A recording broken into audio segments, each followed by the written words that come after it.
Bila masuk tu, you all ada that make us feel that you are entering your own home dekat dalam MJ Pet Shop tu. MJ Garden Pet Shop.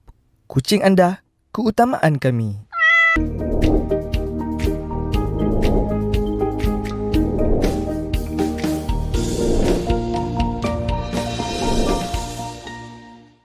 Nama saya Hasnah Muhammad Taha.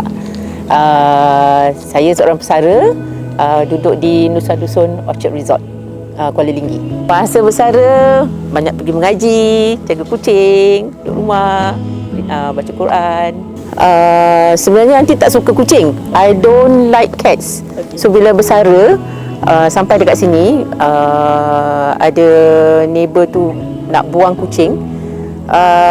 So it started with kucing kampung ni. It's from one mother, but they are of different colours. This 4 is from one mother. So neighbour tu cakap every time dia dahirkan anak, semua memang akan matinya. So that's how I started to adopt the 4 cats lah. Then after that, yang lagi 5 tu, my daughter ada kawan dia nak buang kucing bulu lebat tu. So ingatkan memang badan dia memang sihat macam tu.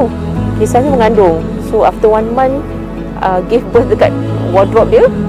So itu yang dia kata dia tak ada masa nak jaga kan. So itu yang ambil. So bila ada kucing tu, the first thing is nak cari buang kucing ni kan.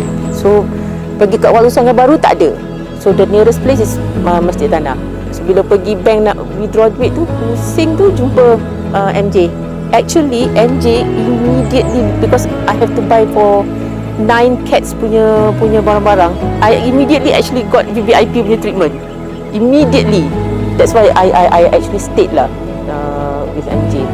You have problems with your cat, you cakap aja. The staff there akan recommend you what are the things that you should buy for your cats. So I started with that. Sampai sekarang ni bila masuk dah tahu dah apa nak beli dah. Untuk mata dia, untuk kuku dia, untuk kulit dia. It's like a cat pharmacist tau. Cat pharmacy center. So bila after 5 years tu, I dah tak payah tanya your staff dah. I cakap nak ni. Sebab bila ada problem pasal skin and all that, you all after 5 years ni memang dah give me that knowledge lah. I pernah hantar one of my cats there.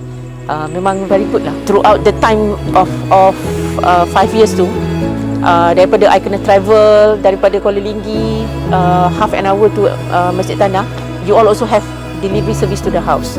So I just need to WhatsApp you all, I need this, you all hantar. Is your customer service oriented? Bila masuk tu, you all ada that make us feel that you are entering your own home dekat dalam MJ Pet Shop tu. Dia layan you macam dah lama kenal macam tu kan. Customer experience tu is always there. The way you communicate dengan customer, you make us feel at home.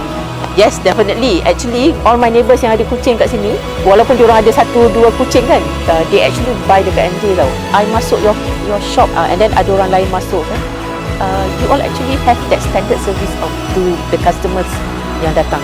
Despite the fact that they want beli sikit kejap. I rasa everybody is VIP lah. The way bila kita enter tu je, you can feel at home already. I pun wish that MJ Pet Shop will akan berkembang lagi. You all will spread your wings to a bigger heights lah. Dapatkan barangan kucing anda di MJ Garden Pet Shop. Kucing anda, keutamaan kami.